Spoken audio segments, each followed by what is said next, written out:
লজ্জার হার মোহনবাগানের। আর কতবার বিশাল কেত বাঁচাবে এই মোহনবাগান দলকে? একবার না একবার এটা থামতেই হতো এবং ডুরান্ট ফাইনালে সেই জয়রথ থামলো মোহনবাগানের। প্রথমবারের জন্যে কোনো ট্রফি জিতলো নর্থ ইস্ট ইউনাইটেড। ডুরান্ট কাপের রেকর্ড চ্যাম্পিয়ন্স মোহনবাগানকে পেনাল্টিজে হারিয়ে জিতে নিল তাদের ক্লাবের প্রথম ট্রফি।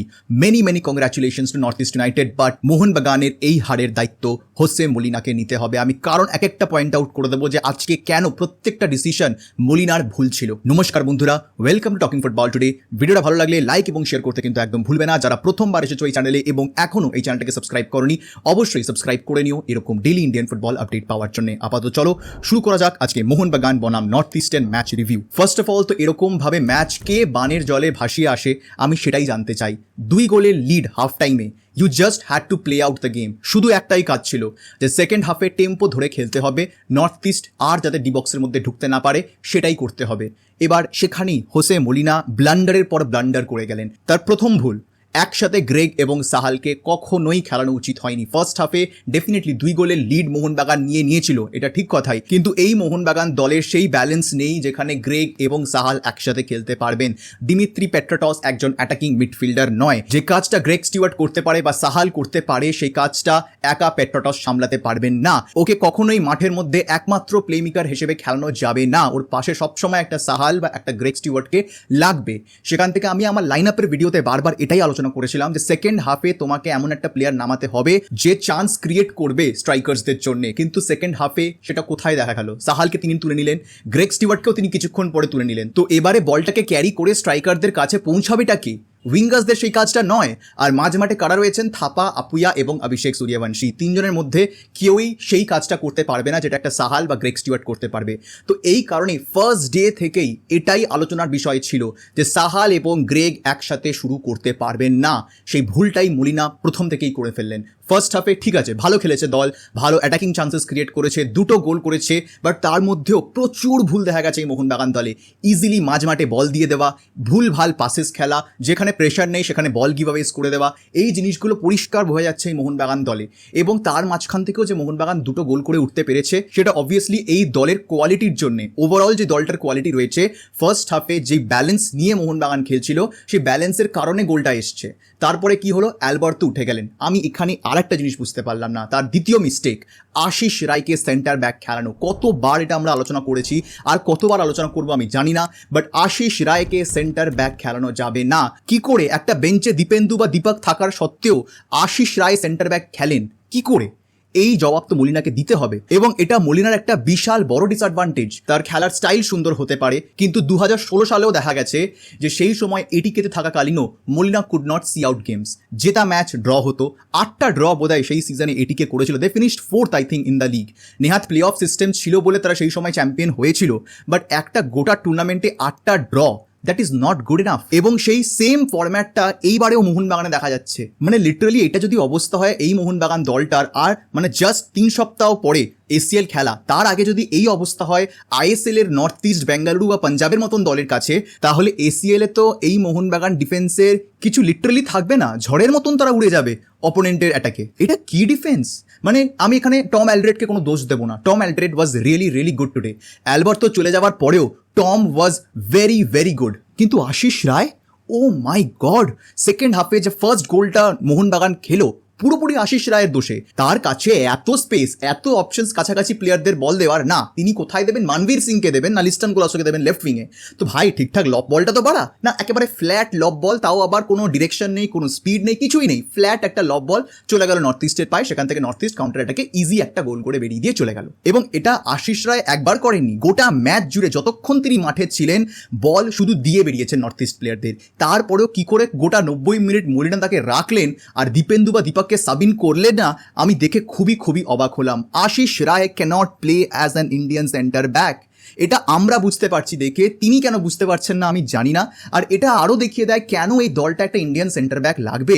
মলিনা এরপরেও বলবেন তার ডিফেন্স নিয়ে তিনি কোনো চিন্তাই নেই, মলিনা এরপরেও বলবেন তার কোনো ইন্ডিয়ান সেন্টার ব্যাক লাগবে না। ভাই লাগবে, মোহনবাগান দলে একটা প্রমিনেন্ট ইন্ডিয়ান সেন্টার ব্যাক লাগবে, না হলে আপফ্রন্টে তুমি শুধুমাত্র দুটো বিদেশি নিয়ে খেলতে পারবে না। এই দলের ব্যালেন্স ওরকমভাবে তৈরি হয়নি। এই দলটা তৈরি হয়েছে আনওয়ার আলীকে ভেবে। আনওয়ার আলী চলে যাওয়াটা যে কত বড় ক্ষতি হয়েছে মোহনবাগান দলটায় সেটা আশা করছি সমর্থকরা বুঝতে পারছেন।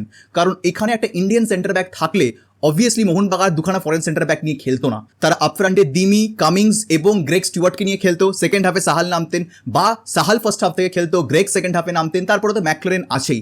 এখানে ম্যাকলারেন কিচ্ছু করতে পারবেন না এই দলটায় এসে। তিনি গোল করবেন কোত্থেকে? একটা জেসন কামিংস পর্যন্ত সার্ভিস পাচ্ছে না বলের, তাকে রাইট উইং একেবারে লিটারালি সিডিএম পজিশনে এসে বল নিতে হচ্ছে। একটা সেন্টার ফরওয়ার্ড নাম্বার 9 ও নাকি সিডিএম পজিশনে এসে বল নিচ্ছে। তুমি কি করে এক্সপেক্ট করো যে একটা স্ট্রাইকার গোল করবে? ইম্পসিবল। মানে ম্যাকলারেন হয়তো মনে মনে ভাবছেন যে ভাই আমি কোথায় চলে এলাম এই ম্যাচটা দেখে। কারণ এটা যদি ইন্ডিয়ার বেস্ট টিম হয়, নো, আমি তো ফার্স্ট অফ অল ডিসএগ্রি করবো। মোহনবাগান এত দামি প্লেয়ার, এত নাম করা প্লেয়ারদেরকে নিয়েও they are not the best team right now. একেবারেই নয়। সে যতই প্রি সিজন হোক, খেলার স্টাইল দেখে, খেলার ভুলভ্রান্তি দেখে, ম্যাচ রিডিং দেখে বোঝা যায় যে সামনে কি আসতে চলেছে। This is going to be a very very tough season for Mohun Bagan, to be very honest. কারণ যেরকম বেসিক্স প্লেয়াররা ভুল করছে, সেই বেসিক্স কি করে শুধরাবেন মলিনা আমি জানি না। তার উপরে মলিনা নিজেও যেই ভুলগুলো করছেন সেগুলো তিনি কেন রিজলভ করছেন না আমি জানি না। সেকেন্ড হাফে মোহনবাগান ওয়াজ 0। যদি মোহনবাগানের ফার্স্ট হাফের পারফরমেন্সকে তোমরা 10 দাও, সেকেন্ড হাফে ইট উড বি 0। কারণ এখানে নর্থ ইস্ট লিটারালি চেপে বসেছিল মোহনবাগান টিমটার উপরে। আমি খালি নর্থ ইস্টের কথা ভাবছি।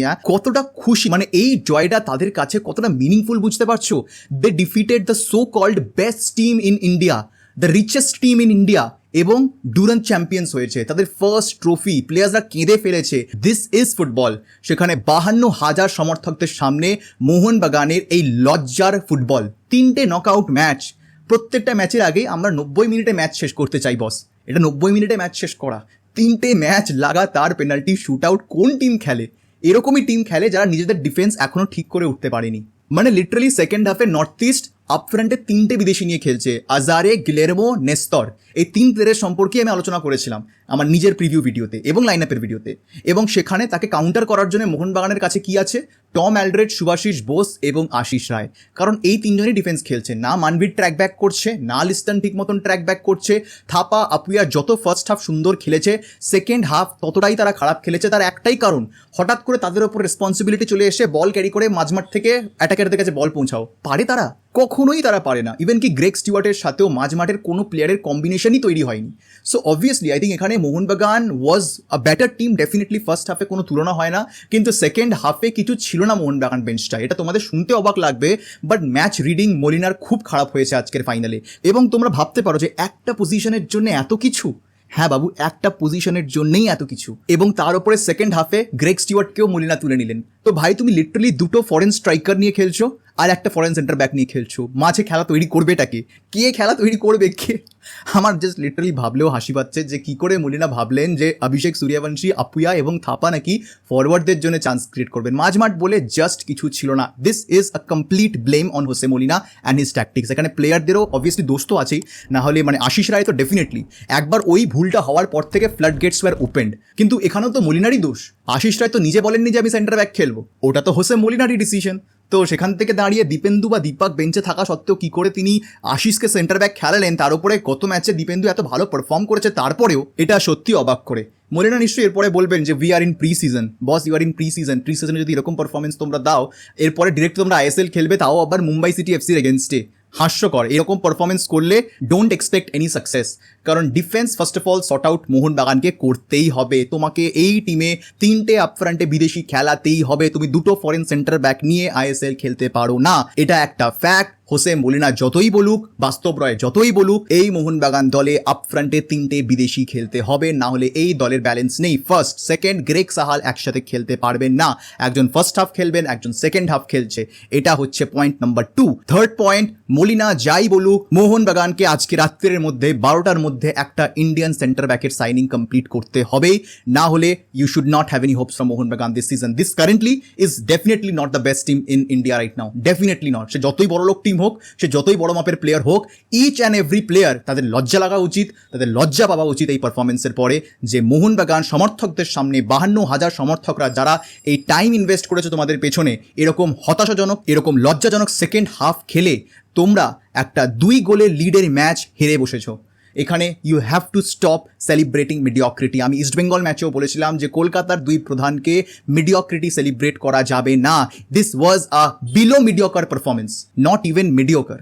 সো খুবই খুবই দুঃখজনক একটা result, but ultimately you have to move on. অনেকেই বলছেন it was a very successful Durand campaign.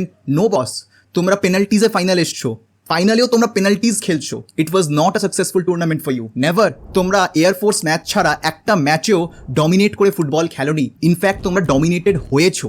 Being the best team in India, তোমরা ডমিনেটেড হয়েছো তোমাদের থেকে অনেক ইনফিরিয়ার টিমসদের কাছে। So have some shameful performance from Mohun Bagan. But যাই হোক, আমি এখানে ভিডিও শেষ করছি।